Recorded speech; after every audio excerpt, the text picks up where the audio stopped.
Hi, I'm Mary Caton, a sports writer with the Windsor Star, and we're here today with Chris Oliver, head coach of the Windsor Lancers men's basketball team. The Lancers a couple of weeks ago had a pretty impressive performance in their NCAA tip-off classic, beating Indiana Purdue Fort Wayne 89-74. I was at the game, Chris. I was very impressed with the newcomers and some of the returning players. Kind of give us your thoughts on that performance.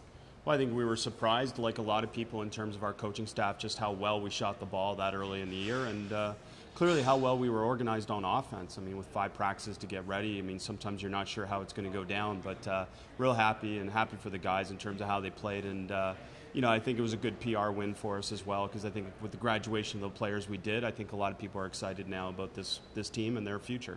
Well, that's what I wanted to touch on too. It is the beginning of a new era without your fifth-year guys, Josh and Rico and Leon.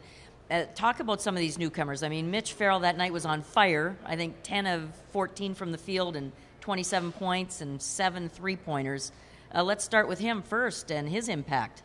Well, clearly, again, we redefine who we are based on who we have, and, we have talent. I mean, Mitch showed that he's really talented, and, for him, I think it's just a question of settling down and letting the game come to him a little bit, and he did a great job in his first game, and I know he was super excited, and we actually joked before the game that, guys, Mitch will probably do something wild on his first possession, just enjoy the moment and he'll settle down, but actually his first moment was just a straight line drive, and from there he was outstanding. Oh, he looked extremely comfortable out there.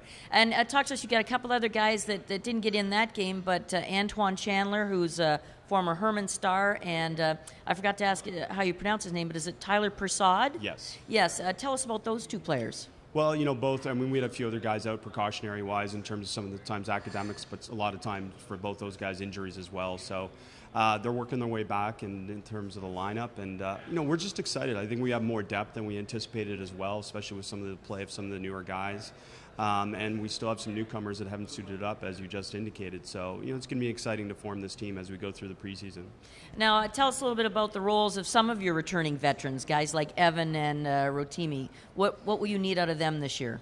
Well, I think Evan especially showed right away that, we're going to try and run through him in the post. And, it wasn't just his ability to be able to score, but how well he passed the ball in that game that I thought opened up the perimeter for us. So, and the stuff that you don't see behind the scenes, just how well he's been as a leader, and how welcoming he's been of the new guys, and certainly their influences as well has been very positive. So, and Rotini, I mean, I thought in those last 2 games we played last year at the Final Four was probably our best player, and probably had the best tournament of anyone. So, sky's the limit. We've been saying that for years, and certainly he's shown that at times. But now both those guys get redefined with a new role, so it's their opportunity, and I think they've got willing followers with them as well. So it'd be exciting to have them move forward.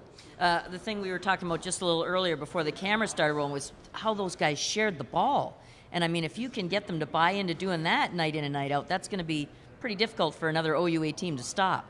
Well, especially if we shoot 50%, which I'm all for, by the way. It was much more relaxed on the bench, shoot 17 for 34 from 3. But no, I mean, the spirit of the game was evident in terms of how the guys played for each other and how they shared the ball. And we're back to the triangle offense, which is something that we ran, I guess a bunch of years ago now with Steer and Greg Allen and that group. And our guys have really bought into that culture of sharing the ball, and we've been so much of a ball-dominant team because of the talent of Enrico and Josh that now we're more of a ball movement team because of the talent of these guys. And, so far so good. Right. Well, and it's incredibly entertaining to watch, too, so stay tuned.